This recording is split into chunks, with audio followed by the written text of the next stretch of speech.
आइए मैं आपको दिखाता हूं कि कैसे एक profitable trade loss making trade बन सकता है। लेकिन तब भी जो ट्रेड में आप पैसा बना सकते थे, जो आप ऑलरेडी पैसा बना रहे थे, वो हारने के बाद भी आप कैसे खुश रह सकते हैं।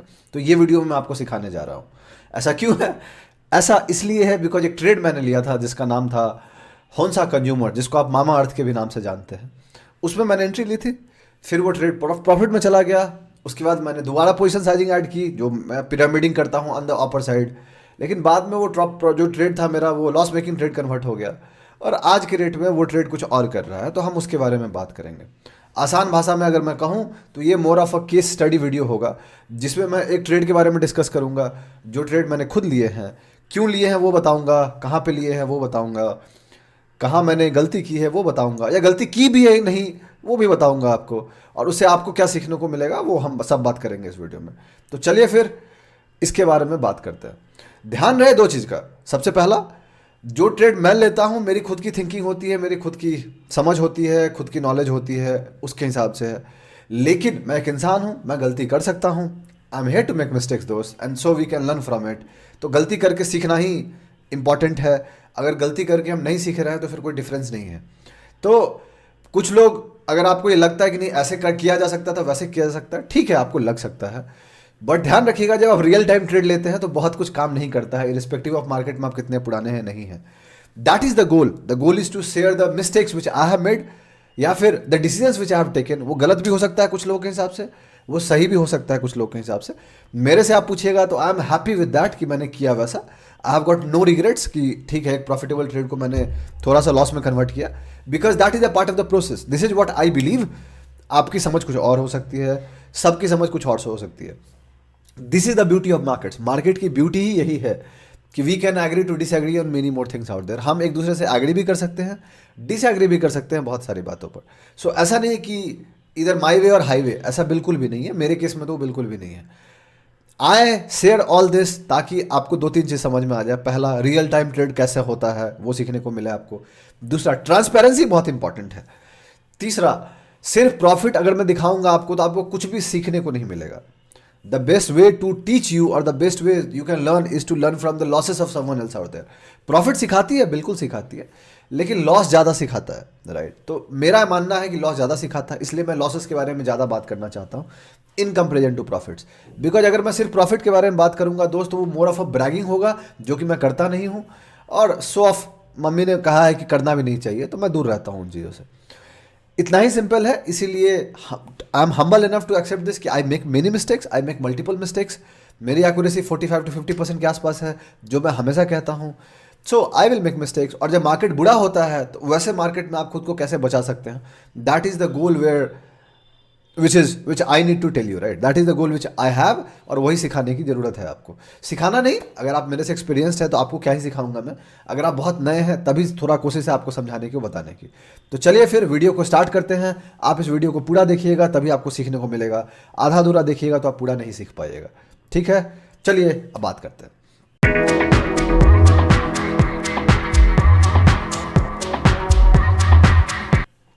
कैसे हैं आप लोग? मेरा नाम ब्रजभूषण हुआ और मैं आप लोगों का स्वागत करता हूं आप लोगों के अपने चैनल पे, जिसका नाम है ट्रेड विद भूषण।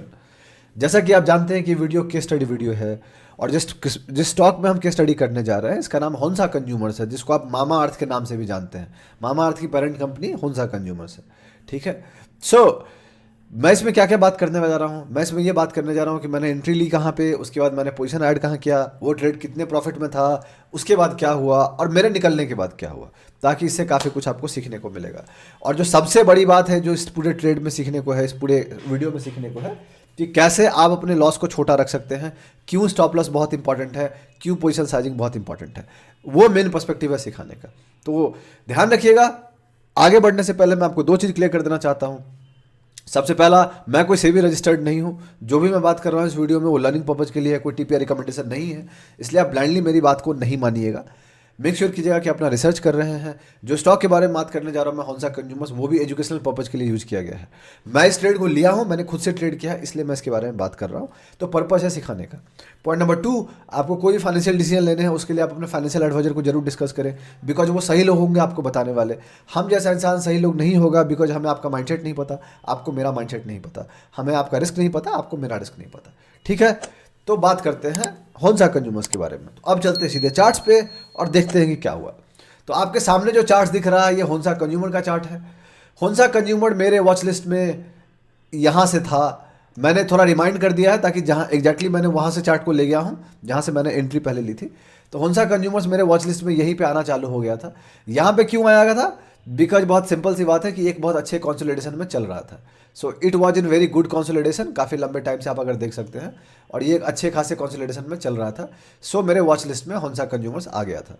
ठीक है, मेरे वॉच लिस्ट में आने के बाद अगर आप गौर कीजिएगा तो होंसा कंज्यूमर्स अपना एक अच्छा बेस भी बना रहा था। तो ये एक उसका एक बेस हुआ और ये उसका दूसरा बेस बन रहा था, फॉलोड बाय आप इसको कह सकते हैं तीसरे बेस की तैयारी चल रही थी। ठीक है, फिर यहाँ पे अगर आप गौर कीजिएगा तो लास्ट 3-4 दिन में इट स्टार्टेड गेटिंग टाइटर, वो धीरे धीरे टाइट होने लग गया। एंड अगर आप बेसिक सपोर्ट रेजिस्टेंस भी जानते होंगे, so if you draw a very simple horizontal line तो ये आपको रेजिस्टेंस दिख जाएगा। So this is a very normal resistance जो आपको क्लियरली दिखेगा।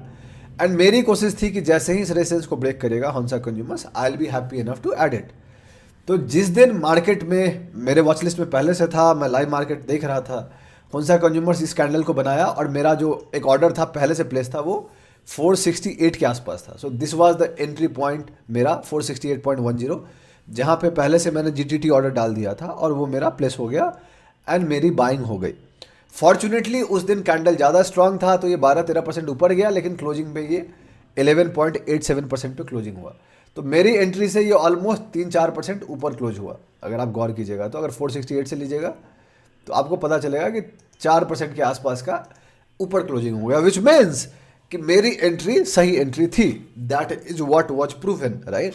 और जो मैं एक्सपेक्ट कर रहा था कि ये ब्रेकआउट होगा तो स्ट्रॉन्ग ब्रेकआउट हो सकता है, एग्जैक्टली वैसा हुआ and my plan got followed. जो मेरा प्लान था उसको फॉलो किया मार्केट ने and I was right here, right.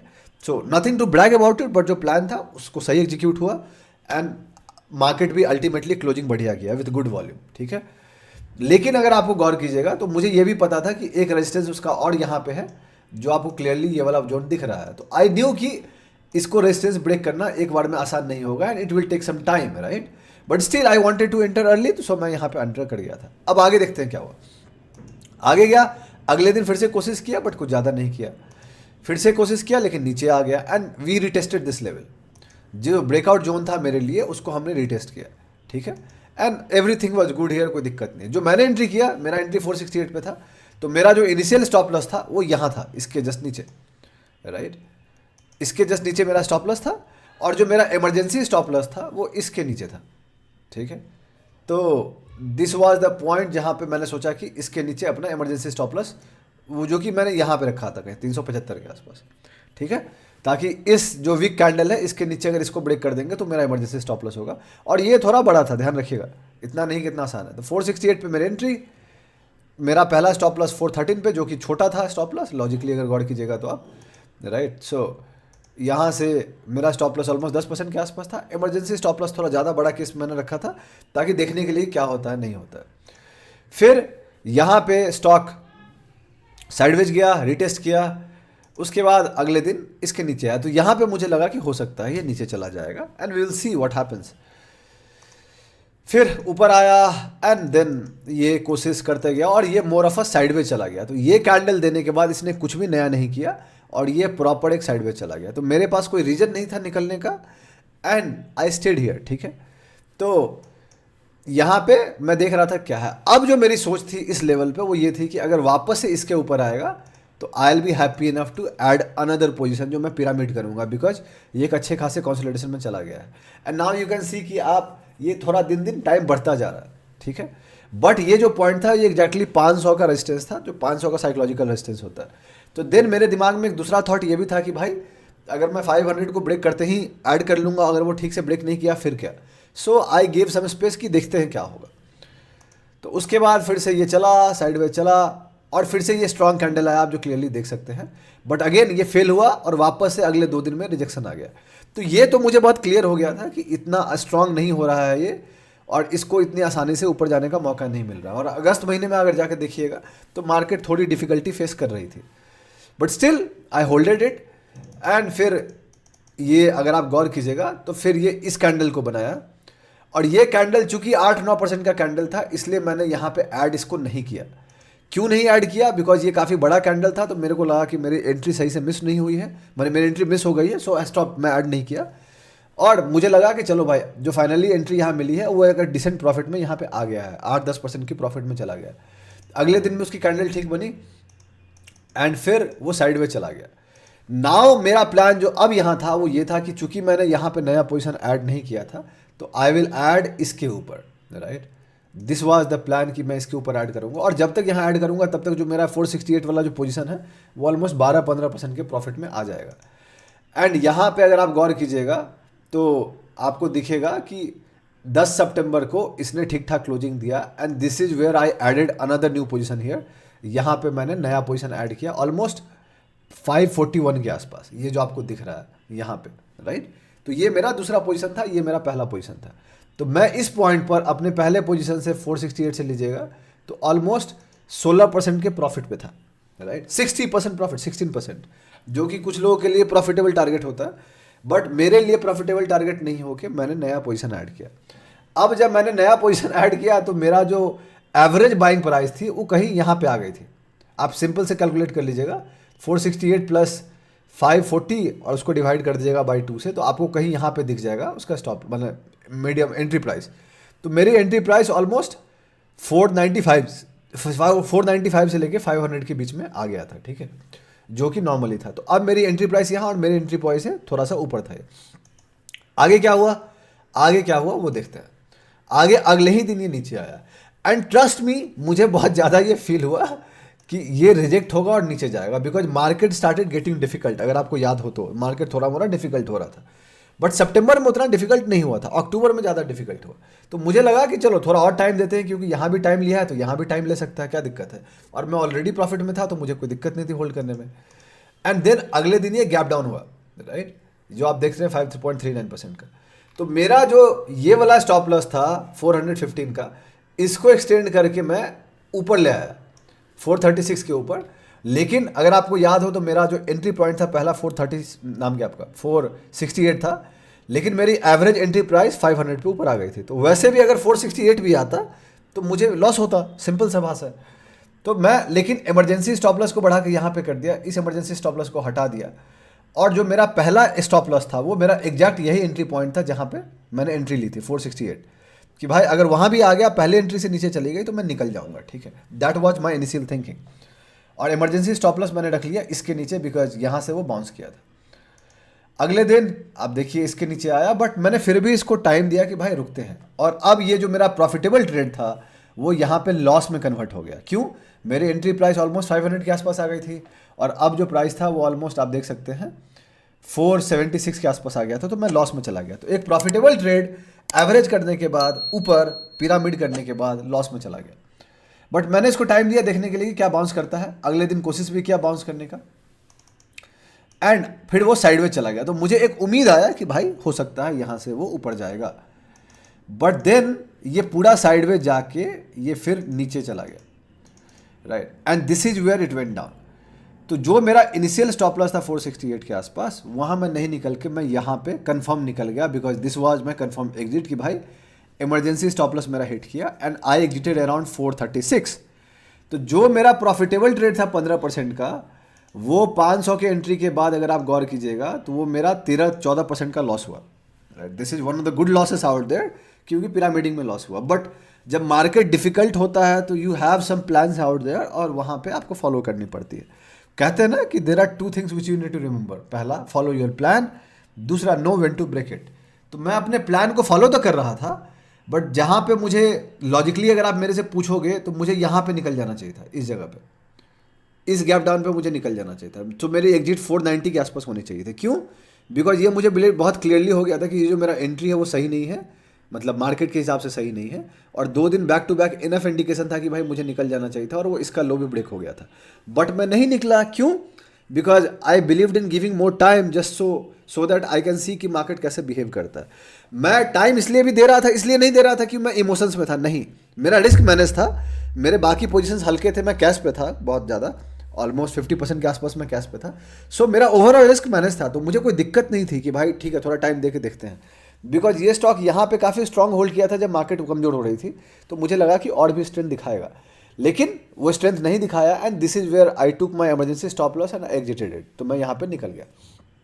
इसके बाद क्या, इसके बाद क्या हुआ वो देखने लायक है। तो इसके बाद अगर आप गौर कीजिएगा तो इसके बाद ये कोशिश किया हल्का सा साइड में जाने का, एंड देन ये फेल हो गया, ऊपर नहीं जाके नीचे आया। और अगर आज के डेट में गौर कीजिएगा तो वो धीरे धीरे स्लोली बट श्योरली नीचे जाने लग गया, विच मीन्स मेरा एग्जिट सही था। मैंने इमोशन से होल्ड नहीं किया उसको, अपने लॉसेस पे रुका नहीं, और मैंने अपने लॉस लेके निकला। और फिर मार्केट ने प्रूव किया कि मैं अपने एग्जिट्स पे सही था। एंड देन व्हाट हैपेंड, आप देखिए, वही दिखाना चाहता हूँ जो हुआ। एंड इसके बाद आप ये देख सकते हैं कि ये गैप डाउन आया इसका यहाँ पे 20% का, और देन अगेन ये गैप डाउन हुआ 11-12% का आज के डेट में स्टॉक यहाँ पे। तो जिस पॉइंट पे मैं निकला 435 436 के आसपास, अगर वहाँ से आप गौर कीजिएगा तो वहाँ से स्टॉक 41% नीचे। इमेजिन करो आप कि अगर मैं नहीं निकलता तो मेरा कितना बड़ा लॉस होता, राइट। इमेजिन करो कि मैं अगर, जो मेरा एवरेज एंट्री प्राइस मेरा 500 था, अगर मैं नहीं निकलता तो मेरा टोटल लॉस 50% का होता। मतलब मेरा पूरा कैपिटल जो इसमें डाला था मैं, वो आधा हो जाता। That is the power of big losses. इसीलिए कहता हूँ, आप इमेजिन करो कि जहाँ मैं निकला वहाँ तो फिर भी 10-12% का मेरा लॉस हुआ, and I will easily recover it. 1-2 trade में जहाँ पे 20% का प्रॉफिट आएगा वो रिकवर हो जाएगा। लेकिन 50% का लॉस रिकवर करने के लिए मुझे 100% का प्रॉफिट बनाना पड़ेगा ब्रेक इवन होने के लिए, और 100% का प्रॉफिट बनाना इतना आसान नहीं होता। तो इसीलिए जो लेसन है, चार्ट का काम तो यहाँ पे हो गया। जो लेसन है वो बहुत सिंपल है कि आपके पास अपना प्लान होना चाहिए। मेरा प्लान था, मेरे 2 प्लान थे। मेरा पहला स्टॉप लॉस कहाँ होना चाहिए, और दूसरा मेरा इमरजेंसी स्टॉप लॉस कहाँ होना चाहिए। मैंने उसको फॉलो किया और मैं लेके निकला। पहले प्लान को मैंने थोड़ा सा ब्रेक किया क्योंकि मेरे पास ऑलरेडी पैसा था रिस्क मैनेज करने के लिए, तो मैं रिस्क मैनेज कर सकता था, इसलिए मैनेज किया और मैंने उसको जाने दिया। And I was okay to take loss, because मतलब अगर आपके पास पैसा है तो आपको कोई दूसरा स्टॉक तो खरीदना ही पड़ेगा ना। तो इस मच बेटर कि आप उसी स्टॉक में रहिए जो स्टॉक आपके साथ पहले से हेल्प किया है आपको। तो मैं वैसा बिलीव करता हूँ, एक ट्रेडर माइंडसेट के हिसाब से आपको वैसे स्टॉक में ज़्यादा रहना चाहिए जो स्टॉक आप अच्छे से जानते हो, इन कंपेरिजन टू कोई नया पोजीशन आप बनाइएगा जिसको आप बहुत ज़्यादा जानते भी नहीं है। ये वही बात हो गई कि एक इंसान के आप साथ रह रहे हैं, तो अगर 2 इंसान हैं आपके सामने, एक ऐसा इंसान जिसको आप पहले से जानते हो और एक इंसान जो बहुत नया है, तो आपका भरोसा फिर भी किस पे ज़्यादा होगा? उस इंसान पे जिसको आप पहले से जानते हैं। क्यों? बिकॉज आप उसको पहले से जानते हैं।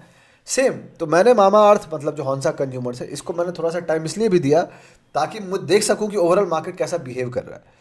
और जब ऐसे स्टॉक्स नीचे जाते हैं, जो स्टॉक आप होल्ड करते हैं वो नीचे जाते हैं, तो वो बहुत क्लियरली इंडिकेट करता है कि भाई ओवरऑल मार्केट वीक हो रहा है। And this has help me to save my stop loss in the month of October and November. अक्टूबर नवंबर में मेरा कोई ज़्यादा स्टॉप लॉस हिट ही नहीं हुआ है। क्यों? जस्ट बिकॉज मेरा पहले स्टॉप लॉस ज़्यादा हिट हो गया। तो मैंने नुकसान तो लिया, लेकिन मैंने पहले लिया।